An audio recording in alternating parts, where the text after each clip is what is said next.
सुप्रभात बच्चों। आज हम आपकी पाठ्य पुस्तक हिंदी के पाठ 1 का अध्ययन करेंगे, जिसका शीर्षक है भाषा। तो चलिए पाठ को पढ़ते हैं और जानते हैं भाषा के बारे में। भाषा क्या होती है, किस प्रकार से हम भाषा का प्रयोग करते हैं। पाठ को शुरू करते हैं। पाठ 1 भाषा। देखिए, पढ़िए और जानिए। तो चलिए पढ़ते हैं, जानते हैं। लड़की बोलकर फल वाले से सेब का भाव पूछ रही है और फल वाला सुनकर उसे सेब का भाव बता रहा है। तो यहाँ पर एक फल वाला है, देखिए ये लड़की क्या पूछ रही है, सेब का भाव पूछ रही है, और ये जो बैठा हुआ है फल बेचने वाला उसे क्या बता रहा है, सेब का भाव बता रहा है। तो लड़की ने जो अपनी बात कही वो बोल कर कही और फल वाले ने उसे वो बात क्या करी, सुनकर बताई। ठीक है, अब आगे। अध्यापिका ब्लैक बोर्ड पर लिखकर अपनी बात बच्चों को समझा रही है और बच्चे पढ़कर उसे समझ रहे हैं। यहाँ पर ये अध्यापिका है, कक्षा का दृश्य है बच्चों, बच्चे बैठे हैं और अध्यापिका लिखकर अपनी बात बता रही है, यानी कि जो चीज वो बच्चों को समझाना चाहती है वह लिखकर बता रही है ब्लैक बोर्ड पर, और बच्चे उसे कैसे समझ रहे हैं, वो उसे पढ़कर समझ रहे हैं। उपरोक्त चित्रों में आपने देखा कि सभी ने अपनी बात को दूसरों तक पहुंचाने के लिए और दूसरों की बात को समझने के लिए एक साधन का प्रयोग किया है। यही साधन भाषा कहलाती है। हमने बच्चों दोनों चित्रों के माध्यम से क्या बात जानी, हमने जाना कि जब भी हमें पहुंचानी होती है और दूसरों की बात को हमें समझना होता है तो हम एक साधन का प्रयोग करते हैं। हम किसके द्वारा समझते हैं, एक साधन के द्वारा, और वो साधन ही भाषा कहलाता है। ठीक है, साधन यानी कि माध्यम, जिस माध्यम से हम समझते हैं वो माध्यम भाषा कहलाती है। जैसे हमने पहले यहाँ पर देखा था, इसने बोलकर बताया, इसने सुनकर समझा, और यहाँ पर अध्यापिका ने लिखकर बताया और बच्चों ने उसे पढ़कर समझा। तो बात को कहने, सुनने, लिखने और समझने के तरीकों को भाषा कहते हैं। अगर हम बच्चों भाषा की परिभाषा मतलब एक वाक्य में बताएं कि भाषा क्या है, तो क्या है, कहने, सुनने, लिखने और पढ़ने, और या हम कह सकते हैं समझने के तरीके को ही भाषा कहा जाता है। आप ये जो परिभाषा है इसको याद करने की कोशिश करेंगे। अब भाषा के रूप यानी कि भाषा के प्रकार, भाषा कितनी प्रकार की होती है, तो हमने अभी ऊपर देखा कितनी प्रकार की भाषा थी, एक तो लिखने वाली भाषा हो रही थी और एक बोलने वाली हो रही थी।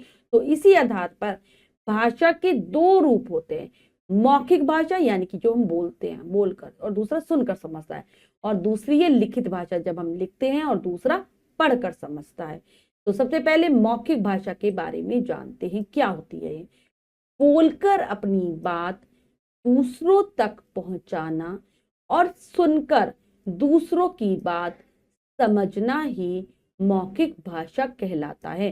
क्या है, हम बोलकर जैसे मैं आपको समझा रही हूँ बोलकर, तो दूसरों तक, आप तक मैं अपनी बात पहुंचा रही हूँ और आप कैसे मेरी बात समझ रहे, सुनकर।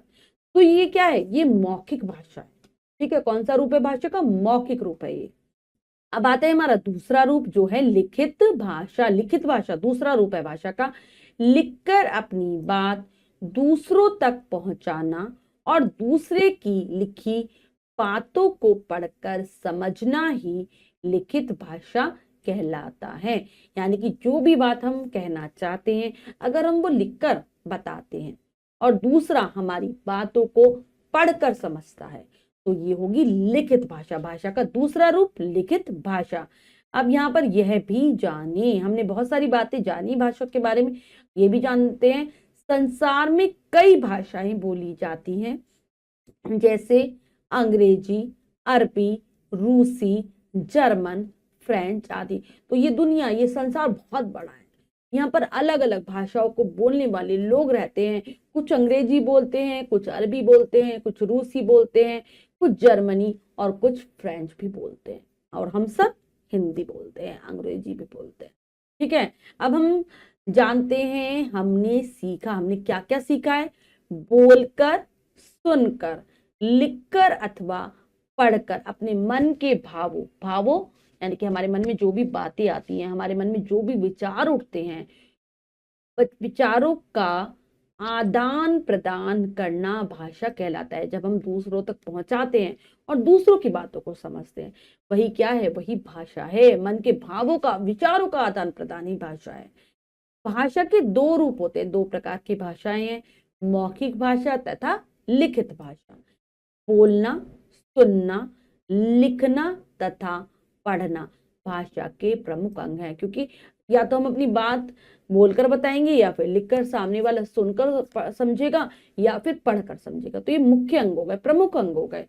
अब हमने बहुत अच्छे से जाना है भाषा के बारे में, भाषा क्या होती है।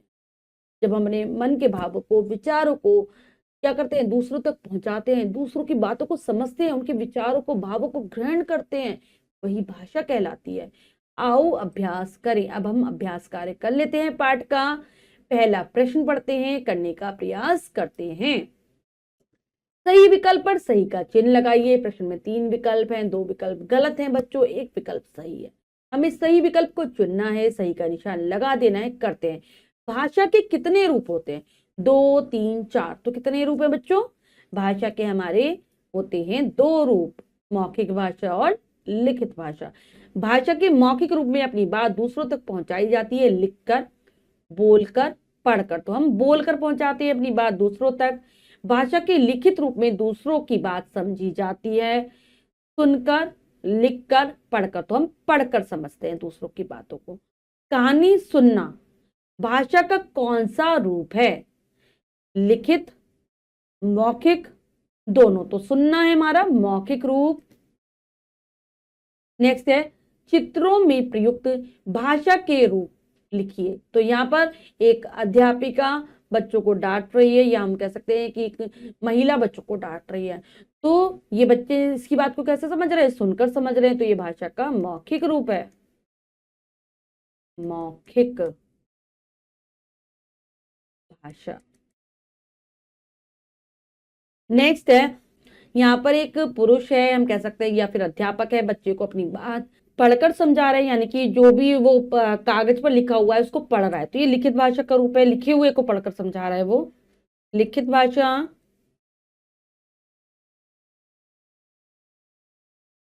नेक्स्ट है, यहाँ पर एक बैनर लगा हुआ है, उस पर लिखा है फूल तोड़ना मना है, और बच्चे उसको पढ़कर समझ रहे हैं। तो ये क्या है? लिखित भाषा। लिखा हुआ है, उसको पढ़कर समझा जा रहा है, तो ये हो गया लिखित भाषा। और अगला है, ये जो लड़की है वो क्या कर रही है? गाना गा रही है, और दूसरे जो भी बैठे होंगे वो इसका सुनकर समझ रहे होंगे। तो ये हो गई मौखिक भाषा।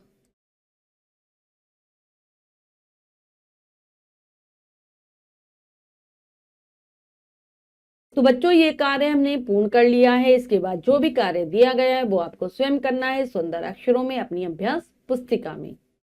बच्चों आज हमने पाठ के माध्यम से भाषा के बारे में जाना कि जो भाषा क्या होती है, हमारे जो मन में जो भाव उठते हैं, विचार उठते हैं, उनके आदान प्रदान का साधन होती है। इसके माध्यम से हम दूसरों की बात समझ सकते हैं, अपनी बात दूसरों तक पहुंचा सकते हैं। आशा करती हूँ पाठ बहुत अच्छे से आपको समझ आ गया होगा। फिर से पाठ को पढ़ेंगे। मिलते हैं अगली कक्षा में नए पाठ के साथ। तब तक के लिए स्वस्थ रहिए, प्रसन्न रहिए। धन्यवाद।